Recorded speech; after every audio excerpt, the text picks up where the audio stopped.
on guys, Arekkz here, welcome back to another video for Monster Hunter Rise, and today I thought we'd do one of those little sort of catch-ups because there have been some more clips doing the rounds on typically the Japanese social media accounts, a few little sort of like gameplay snippets showing off a few different things, some armor sets, plus today they also revealed the limited edition Monster Hunter Rise console and Pro Controller.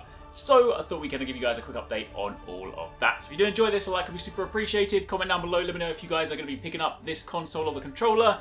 And yeah, let's get started. So that is one of the things that obviously we were kind of waiting, because I mentioned this in a recent discussion where for like pretty much all the previous Monster Hunter games there have been custom consoles, and the fact that they like hadn't announced anything up until this point, I was kind of thinking maybe they were holding off because they were going to do a Switch Pro and they were going to do like a theme one of them, but for some reason it just seems they took a little while to announce it. Either way, at the time of recording this video, they've announced it for Japan and for Europe. I imagine the US will also get it, but given that I'm recording this at 1 PM my time, America hasn't woken up yet, so I imagine in a few hours, by the time this video goes live, it's probably also going to be announced for America.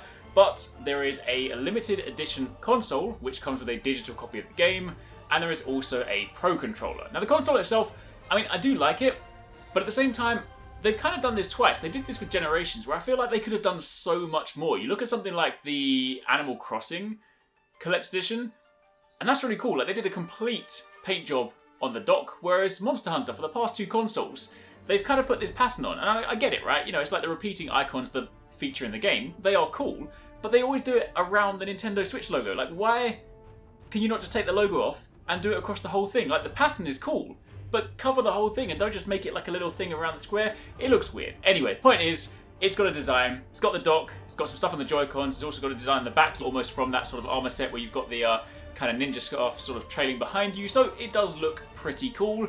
And, you know, I kind of think I want to get it for my collection, but honestly, more so, I just really like the Pro Controller. Pro Controller is fantastic. We've got a sort of gold Magnum Marlow on there, looks very nice against the black.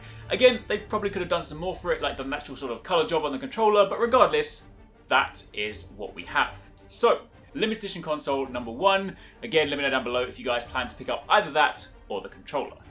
Next up in the news, on topic number two, Ichinose-san put out a tweet today, this tweet here, with this company picture, saying that according to his research, the hot drink is the most forgotten item, and as a result, because they've recently announced the Frost or the sort of frozen islands, he said you won't be needing it there. In fact, you won't be needing it in Rise at all. So basically, they're taking out the hot drinks. Now, I've seen kind of a lot of sort of discussion about this online, and again, let me know in the comments down below what you guys think. I get it, you know, like, I've been playing Monster Hunter a long time. Hot drinks, cold drinks, that kind of stuff has been a staple for a very long time.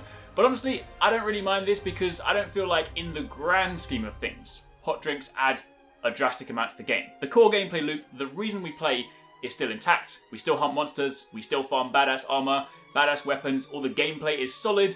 Honestly, a lot of the time, things like hot drinks and cold drinks are kind of just forgettable things. I mean, you do forget them. You're like, I forgot to bring the hot drink in my loadout. And it's also less important now, especially since World introduced the ability to go to the camp and just get your items. So if you do forget it, you just go to the camp and get it anyway, and all it really does is just ever so slightly adjust the pace of the gameplay, because you're just like, well, let me drink my potion, wait for 10 minutes, cools off or it wears off, you drink it again. It's not really a hugely game-changing thing. I've seen comments from people being like, yeah, but they've started to simplify everything. I mean, now we've got infinite like bug nets, infinite pickaxes, infinite whetstones. But again, like my kind of counter argument to that is that I don't feel like giving you infinite amounts of those is really an issue, because gathering is something you kind of do in your downtime.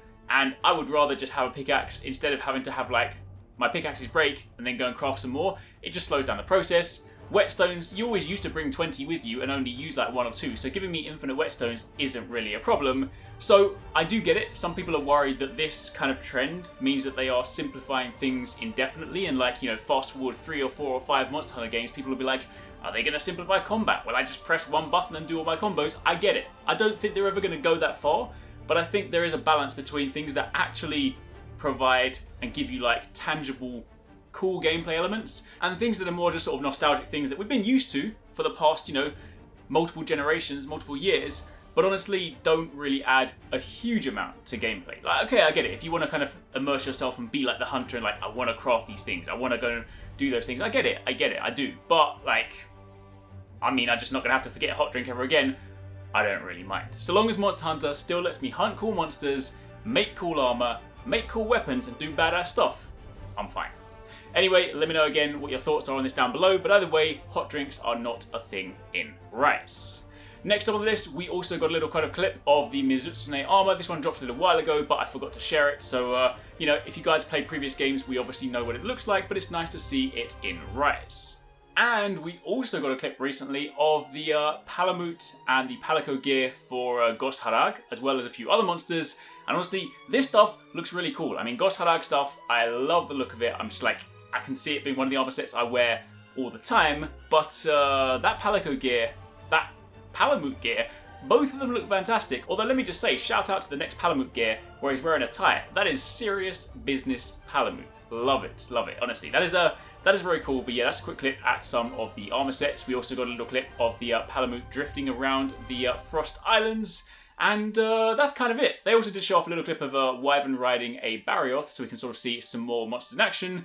But that is kind of your quick update for today. So limited edition console, no more hot drinks, and a few looks at some armor sets. As always, hope you guys enjoyed the video. Be sure to keep it locked. We'll have plenty more Rise coverage coming your way over the next few weeks and months. We are getting incredibly close now. We are basically 2 months away, so it is getting super close, and I'm very excited. If you want to catch more from us at Arekkz Gaming, don't forget you can catch the guys TwoSixNine, Paradise Central and Investmore streaming over on Twitch weekdays, playing a variety of games. If you guys want to jump in, tune in, watch and even join in, then make sure you check them out. The links to those are in the description box down below, and of course you can join the Discord to get involved in all of the discussions.